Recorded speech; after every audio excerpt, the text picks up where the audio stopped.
내 자녀와 함께 TV를 보다 낯뜨거운 장면 네. 나오면 어떻게 하십니까? 드라마나 영화의 수위가 높아진 것도 모자라서 이제 보기 민망한 광고까지 경쟁적으로 쏟아지고 있습니다. 모텔을 소개하는 앱 광고까지 나왔다고 하는데 뭐 어떤 내용입니까? 예. 이제 바로 지금 보시는 네. 이 광고죠. 이 광고를 성인들이 이제 웃으면서 흥미롭게 볼 수도 있겠지만 이게 TV 광고로만 나오는 게 아니고 영화, 아이들 애니메이션을 보러 갔을 때도 나오고 광고가 지금 끊임없이 나오고 있거든요. 여기 보고 있으면은 어머 이게 무슨 광고인가 싶다가 끝까지 보면은 깜짝 놀라는 게 이를테면 이제 뭐 땀을 흠뻑 흘린 여성이 뭐 씻고 싶다 그랬더니 그 이제 남자친구 역할을 하고 있는 한 이제 그 남성이 눈물을 그렁그렁 하면서 가슴에 불이 타오르는 이런 광고인데요. 그걸 보면서 이게 사실은 거의 뭐 여러 가지 그 성적인 상상을 충분히 할 수 있을 만한 그런 유추가 가능한 광고이고요. 근데 문제는 이게 뭐 특정 시간에 나오는 것도 아니고 밤낮을 가리지 않고 나오고 그리고 영화관 특별히 최근에 저희 아이들이 저희 막내가 중학생인데 애니메이션을 보러 갔는데 애니메이션 보는 곳에서도 저 광고가 이게 나온 거예요. 네. 그렇죠. 옛날에는 왜 그 영화관에 가면 대한뉴스가 나오고요. 또 비디오 같은 데 보면 뭐 호환 마마 전쟁 해가지고 그 불법 성인물에 대한 우리가 조심해야 될 부분에 대한 그 광고물이 나왔었는데 이것과는 너무 대비가 되고 적어도 어떻게 이 광고도 규제가 있고 심의가 있는데 규제까지 아니더라도 심의에서 이게 어떻게 통과가 됐는지 전 좀 납득이 안 되더라고요. 예. 부모 입장에서는 굉장히 좀 걱정도 되고 또 불안하기도 합니다. 네. 네, 숙박 앱이라고 불리는데 사실 과거에는 부정적인 이미지가 있어서 굉장히 음지에서 좀 광고가 되던 편이었는데 이제는 양지로 나온 모습입니다. 그래서 TV 광고도 문제지만 뭐 공공시설물, 버스 정류장 같은데 그냥 이렇게 버젓이 그냥 광고가 되고 있지 여기 않습니까? 나오고 있죠. 넌 예. 버스 타. 여기까지 와서 왜 이래? 넌 버스 타. 나는 애가 타. 네. 이게 뭐 싸게 가자. 예. 굉장히 그냥 네. 그러네요. 직설적이죠. 규제 안 됩니까? 잠깐만 변호사님? 충전 좀 하고 가자.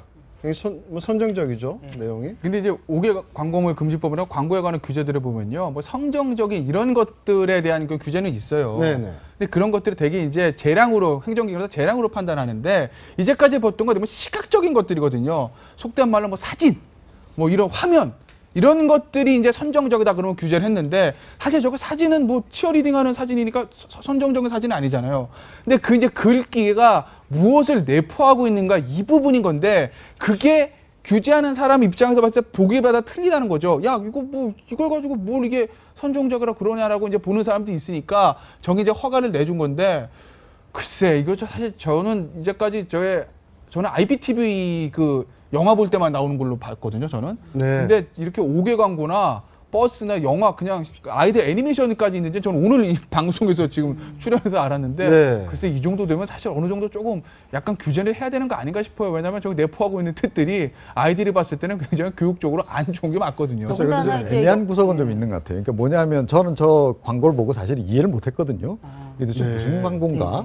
그러니까 좀 아이들이 보면 이해를 사실은 못할 수도 있는. 그러니까 근데- 어른들이기 때문에. 근데 아이들이 그런 저걸 부분이 물어본다는 있지 거 않나. 아니에요? 무슨 뜻인지. 아이들이 못하는 그렇습니다. 이해하는 것 같은데요, 네. 요즘은? 예. 그런 근데 저 부분에서- 광고들이 가지고 있는 또 공통적인 특징이 하나 뭐냐면 여성들이 마치 남성을 유혹하는 듯한 예. 그런 인상을 또 공통적으로 주고 있거든요. 근데 과연 이 광고가 가지고 있는 물론 흥미 위주로 해가지고 그 재미로 그 안쪽의 내용들을 많이 덮고 있긴 하지만 그 여성들이 가지고 있는 그 성적인 유혹이라든지 아니면은 아이들에게 무분별하게 노출되고 이런 부분에 대해서는 한 번쯤 심각하게 고려를 해야 될 부분이 아닌가 싶어요.